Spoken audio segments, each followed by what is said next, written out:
Come to my room అంటూ బద్మాష్ పనులు. స్వామి చైత్యానంద సరస్వతి కోసం పోలీసుల వేట. బాబా ముసుగులో బద్మాష్ పనులు చేసిన స్వామి చైత్యానంద భర్తం పట్టేందుకు పోలీసులు రెడీగా ఉన్నారు. పరారీలో ఉన్న అతన్ని పట్టుకునేందుకు గాలింపు చర్యలు చేపట్టారు. అమ్మాయిల ఫిర్యాదుతో ఢిల్లీలోని వసంత్ కుంజ్ ప్రాంతంలో Shri Sharada institute of Indian management director గా ఉన్న చైత్యానంద భాగవతం బట్టబయలైంది.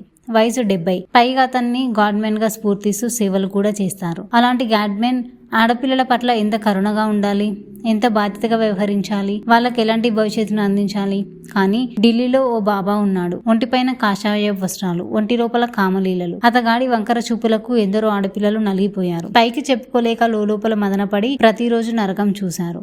అతగాడే స్వామి చైత్యానంద సరస్వతి అలియాస్ పార్థసారథి. ఇప్పుడు ఇతగాడిపై లైంగిక వేధింపుల ఆరోపణలు సంచలనంగా మారాయి. గురువు ముసుగులో ఆ ముసలి గురువు చేసిన దాష్టికాలు ఒక్కొక్కటిగా వెలుగులోకి వస్తున్నాయి. స్వామి చైత్యానంద ఢిల్లీలోని వసంత్ కుంజ్ ప్రాంతంలో Shri Sharada institute of Indian management director గా ఉన్నాడు. ప్రస్తుతం చైత్యానంద పరారీలో ఉన్నాడు. పోలీసులు ట్రాక్ చేయగా లొకేషన్ ఆగ్రా సమీపంలో ఉన్నట్లు గుర్తించారు.